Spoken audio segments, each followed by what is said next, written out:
नमस्कार, मैं हूं बलजीत सिंह और आप देख रहे हैं मिशन 24x7। बुलेटिन की शुरुआत करेंगे हेडलाइन से और उसके बाद आपको दिखाएंगे दिन भर की सभी छोटी बड़ी खबरें फटाफट अंदाज में। तो आइए शुरुआत करते हैं हेडलाइन से। जलालाबाद में चोरों का आतंक लगातार जारी। बीती रात चोरों ने इलेक्ट्रॉनिक की दुकान को बनाया निशाना। नकब लगाकर हजारों रुपए की नकदी और सामान पर किया हाथ साफ। पुलिस कर रही मामले में जांच।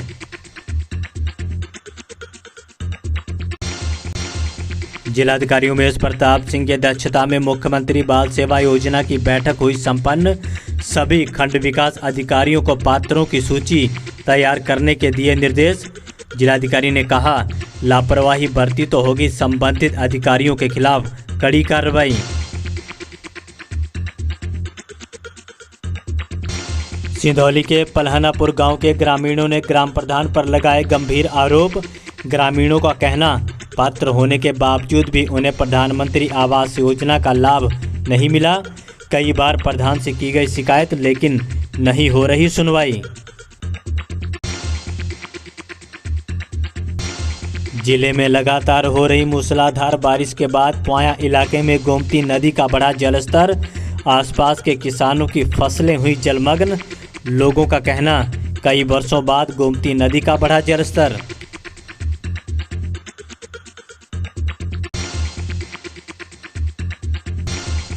और शाहजहांपुर पुलिस का अपराधियों के खिलाफ धरपकड़ अभियान लगातार जारी। पुलिस ने बीते 24 घंटे में 76 अपराधियों को किया गिरफ्तार। कच्ची शराब, तमंचे, कारतूस सहित नाजायज चाकू हुए बरामद। जिले के सभी थानों से चला एक साथ अभियान।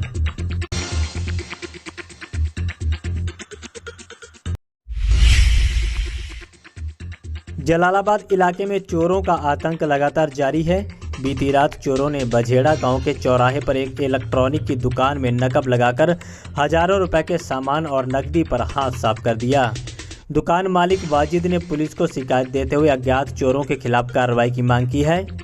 दुकान मालिक का कहना है कि वह रोजाना की तरह अपनी दुकान बंद कर शाम को घर चला गया था, तो वहीं जब सुबह आकर देखा तो दुकान में पक्के दीवार में नकब लगी हुई थी और दुकान का सामान भी गायब था। जिले में लगातार हो रही मूसलाधार बारिश से किसानों की फसलों को बड़ा नुकसान हुआ है। तस्वीरें सिंधौली क्षेत्र की हैं। यहां बेमौसम बारिश से किसानों की धान की फसल चौपट हो गई है, तो वहीं अब किसान एक बार फिर से अपनी फसल को सहारा दे रहा है। किसानों का कहना है, खून पसीने की मेहनत से फसल को तैयार किया था जो अब बर्बाद हो चुकी है। ऐसे में अब उसको बचाने का प्रयास किया जा रहा है जिससे कि नुकसान को कम किया जा सके। कलान नगर के मोहल्ला शांति नगर में छप्पर गिरने से एक भैंस चपेट में आ गई। हादसे में भैंस की मौत हो गई। वहीं महिला राधा देवी ने मुआवजे की मांग की है। दरअसल घटना उस वक्त हुई जब तेज बारिश के दौरान अचानक आसमानी बिजली गरजी, जिसके बाद छप्पर भरभराकर नीचे गिर गया, जिसके नीचे दबकर भैंस की मौत हो गई। वहीं पीड़ित ने घटना की जानकारी राजस्व कर्मचारियों को दे दी है और मुआवजे की भी मांग की है। विधायक चेतराम ने पुआया में निर्माणाधीन ड्रग वेयर हाउस का निरीक्षण किया और निर्माण कार्य में पाई गई खामियों को लेकर नाराजगी जताई।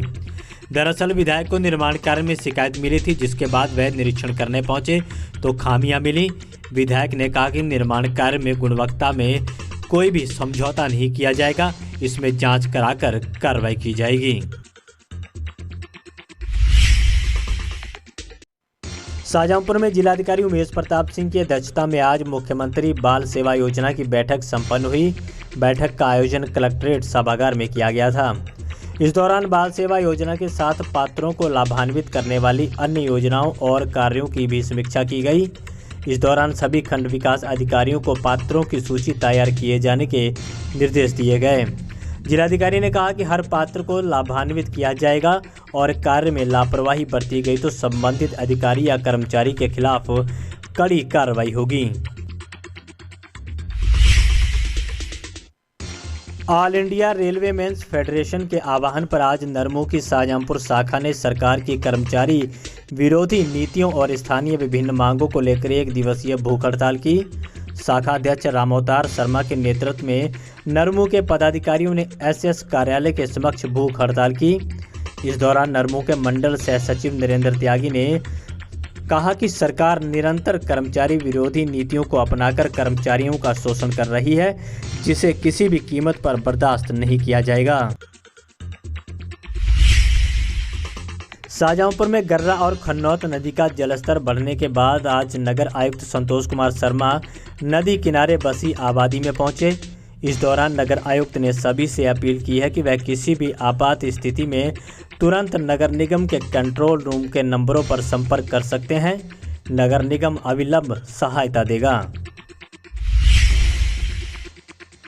जलालाबाद क्षेत्र के पिटारमऊ गांव में किसान ने पड़ोसी किसानों पर गंभीर आरोप लगाए हैं। पिटारमऊ के रहने वाले किसान रमेश चंद, ओमवीर और राजकुमार ने उप जिलाधिकारी को शिकायत देते हुए बताया कि सुल्तानपुर गांव से पिटारमऊ गांव की ओर जाने वाले चक मार्ग पर गांव के कुछ दबंग किसानों ने मेड़ को जोतकर अपने खेत में मिला लिया है और उसमें आलू बो दिए हैं। आरोप यह भी है कि अब आम किसानों का रास्ता भी बंद हो गया है। फिलहाल किसानों ने शिकायत देकर कार्रवाई की मांग की है।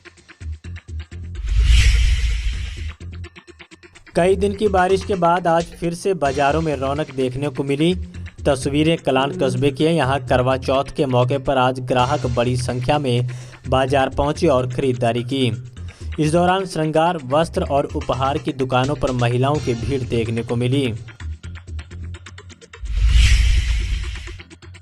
विकासखंड क्षेत्र सिंधौली के पलहनापुर गांव के ग्रामीणों ने ग्राम प्रधान पर गंभीर आरोप लगाए हैं। ग्रामीणों का कहना है कि पात्र होने के बावजूद भी उन्हें प्रधानमंत्री आवास योजना का लाभ नहीं मिल पाया है और प्रधान से शिकायत करने पर उनकी कोई सुनवाई नहीं हो रही है। साथ ही ये भी आरोप है कि आवास सूची में उसका नाम कटवा दिया था। वहीं अब ग्रामीणों ने गुहार लगाई है कि जांच कराकर उनको आवास योजना का लाभ दिलाया जाए। पहाड़ों पर लगातार हो रही बारिश के बाद परौर में रामगंगा का जलस्तर भी लगातार खतरे के निशान की ओर बढ़ रहा है। वहीं प्रशासन ने नदी किनारे बसे गांव के लोगों को अलर्ट रहने को कहा है। एहतियातन सभी को ये भी कहा गया है कि नदी के तट पर ना जाएं और ना ही अपने मवेशियों को नदी की ओर जाने दें। जलालाबाद में मोबाइल टावर पर आकाशीय बिजली गिरने से उपकरण जल गए। श्रीराम टॉकीज के पास लगे मोबाइल टावर पर अचानक बारिश के दौरान आकाशीय बिजली गिर गई और देखते ही देखते टावर के उपकरणों में आग लग गई। आग लगने के बाद चौकीदार राशिद ने तहसील प्रशासन को शिकायत दी है। आज सिंधौली में पूर्व मुख्यमंत्री मुलायम सिंह यादव के निधन के बाद श्रद्धांजलि सभा का आयोजन किया गया। श्रद्धांजलि सभा ओमकार सिंह के आवास पर हुई, जिसमें पूर्व विधायक रोशनलाल वर्मा पहुंचे। इस दौरान मुलायम सिंह यादव के चित्र पर पुष्प अर्पित कर उन्हें श्रद्धांजलि दी गई। रोशनलाल वर्मा ने कहा कि मुलायम सिंह यादव का अब हमारे बीच ना होना यूपी और देश की राजनीति के लिए बड़ी क्षति है। शाहजहांपुर पुलिस का धरपकड़ अभियान लगातार जारी है। पुलिस ने बीते 24 घंटे में 76 अपराधियों को गिरफ्तार किया है, जिनके पास से कच्ची शराब, तमंचा और कारतूस सहित नाजायज चाकू भी बरामद हुए हैं। साथ ही पुलिस ने 53 वांछित अभियुक्तों को भी गिरफ्तार किया है, जिन्हें अब जेल भेजा जा रहा है। जलालाबाद क्षेत्र के ढाई गांव में आज हिंदू युवा वाहिनी के कैंप कार्यालय में सम्मान समारोह का आयोजन हुआ, जिसमें अचीव भूगोल एकेडमी के विजेता छात्र छात्राओं को प्रमाण पत्र वितरित किए गए। यहां बतौर मुख्य अतिथि भाजपा विधायक हरिप्रकाश वर्मा पहुंचे, जिन्होंने बेहतर प्रदर्शन करने वाले छात्र छात्राओं को प्रमाण पत्र दिए।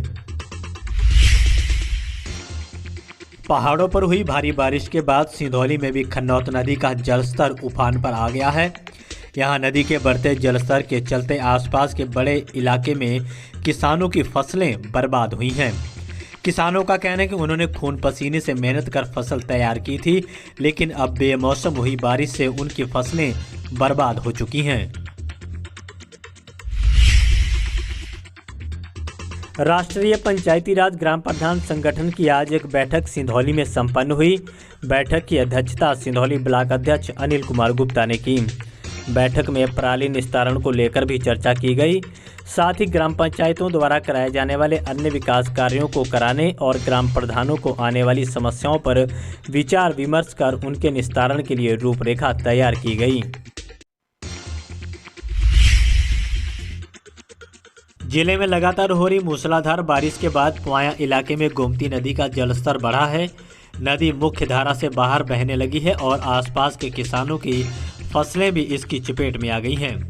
वहीं आसपास के लोगों का कहना है कि वर्षों बाद गोमती नदी का जलस्तर इतना बढ़ा है। समाजसेवी सरदार राजू सिंह बग्गा ने आज नन्ही मुन्नी बच्चियों के साथ बालिका दिवस मनाया।